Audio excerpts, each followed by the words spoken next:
नमस्कार दोस्तों, स्वागत है आप सभी का एक बार फिर से। महाभारत ऐसा महाकाव्य है जिसमें कई छोटी बड़ी शिक्षाप्रद घटनाओं का जिक्र है। द्रौपदी चीरहरण भी महाभारत की ऐसी ही घटना है। द्रौपदी पांचाल देश की राजकुमारी थी और उसका विवाह अर्जुन से हुआ था। अर्जुन ने द्रौपदी के स्वयंवर में मछली की आंख में निशाना साधकर उससे विवाह किया था, लेकिन माता कुंती के अनजाने में दिए एक आदेश से द्रौपदी पांडवों यानी पांचों भाइयों की पत्नी बन गई। एक बार की बात है जब पांचों भाइयों में सबसे बड़े युधिष्ठिर इंद्रप्रस्थ नगर पर राज कर रहे थे।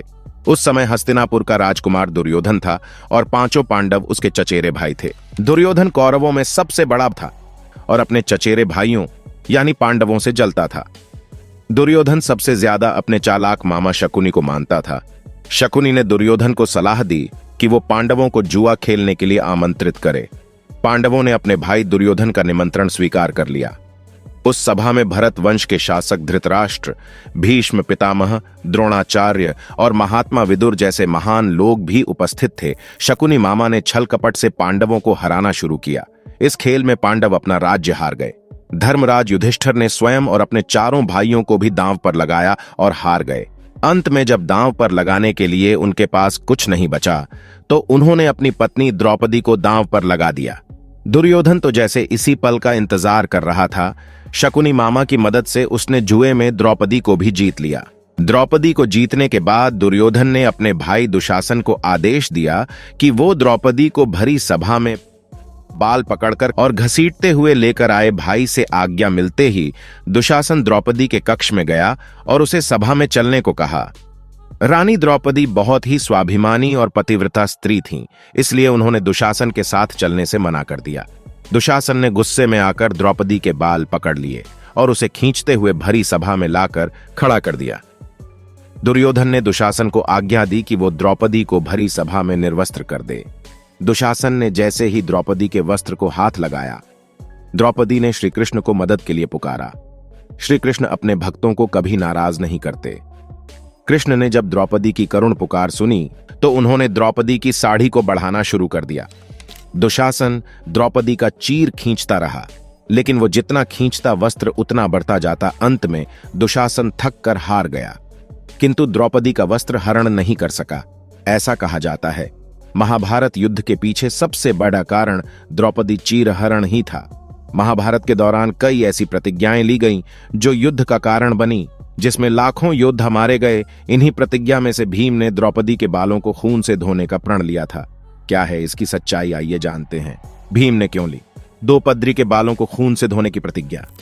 महाभारत में द्युत क्रीड़ा के समय युधिष्ठिर ने द्रौपदी को दांव पर लगा दिया और दुर्योधन की ओर से मामा शकुनी ने द्रौपदी को जीत लिया।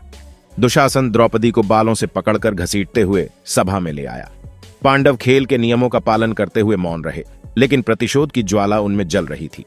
भीम ने जब दुशासन को द्रौपदी के बाल खींचकर घसीटते हुए ले जाते देखा तो भीम ने प्रतिज्ञा ली कि वह दुर्योधन और दुशासन के खून से द्रौपदी के बाल को धोएगा और दुशासन के रक्त का पान करेगा।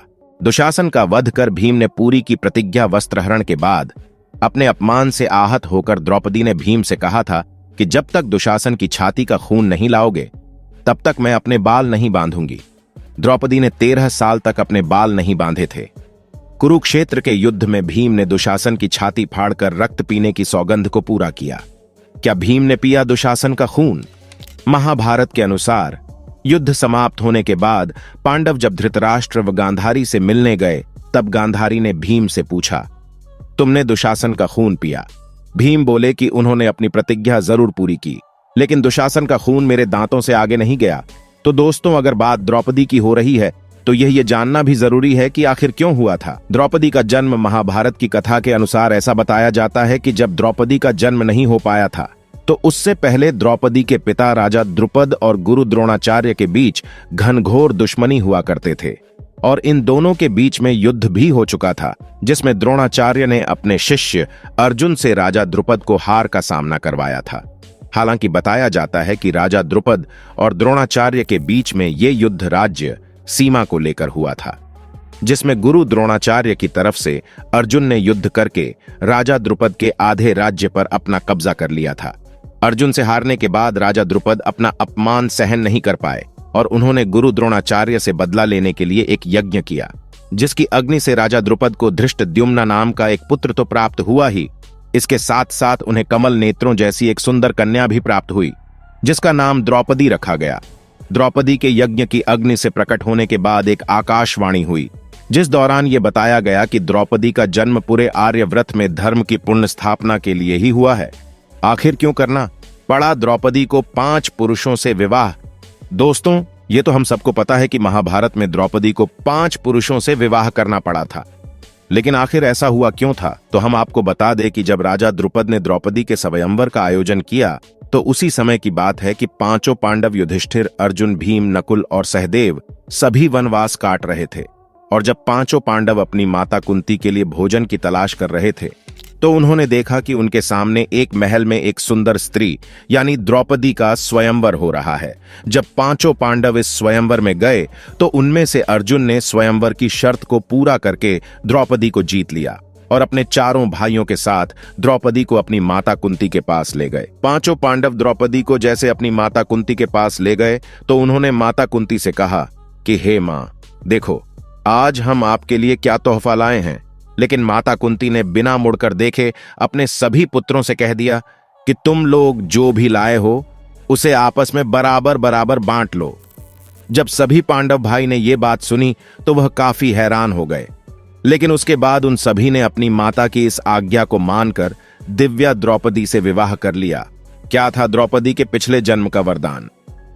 दोस्तों, जब द्रौपदी माता कुंती की कुटिया में पहुंची थी, तो माता कुंती ने 5 पांडवों को यह आदेश दिया था कि वह जो भी लाए हो उसे 5 भाई आपस में बांट लें। लेकिन जब माता कुंती ने मुड़कर देखा, तो वह भी हैरान हो गई और सोचने लगी कि उन्होंने यह क्या अनर्थ कर दिया। अपने बेटी समान बहू को 5 पुरुषों के साथ विवाह के लिए मजबूर कर दिया है।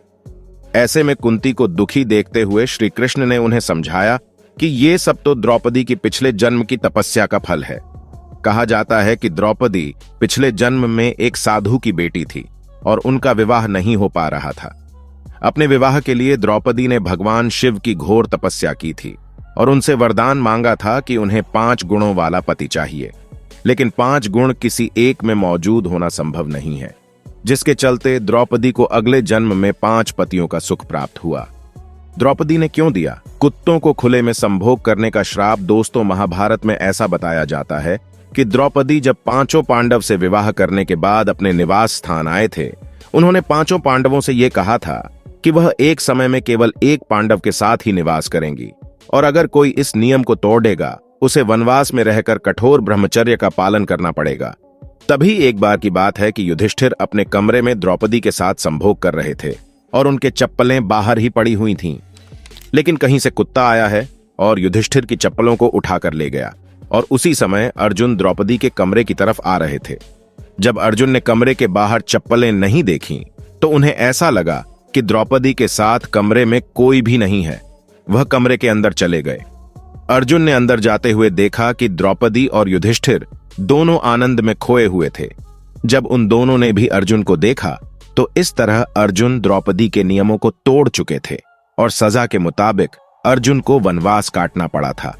लेकिन दोस्तों, जब द्रौपदी को यह पता चला कि इसमें अर्जुन की कोई गलती नहीं थी और यह सब उस कुत्ते की वजह से हुआ था, तो द्रौपदी ने सभी कुत्तों को यह श्राप दिया था कि जिस तरह से तुम्हारी वजह से किसी ने मुझे संभोग करते हुए देखा है, उसी तरह पूरी दुनिया भी तो मैं खुले में संभोग करते हुए देखेगी और तुम्हें लज्जा का एहसास होगा। दोस्तों, दक्षिण भारत के कर्नाटक, आंध्र प्रदेश और तमिलनाडु राज्य के कुछ गांवों में देवी द्रौपदी पूजनीय हैं। इन राज्यों के गांवों में द्रौपदी को मां काली का अवतार माना जाता है। इन गांवों में अम्मन नाम से देवी द्रौपदी की पूजा की जाती है।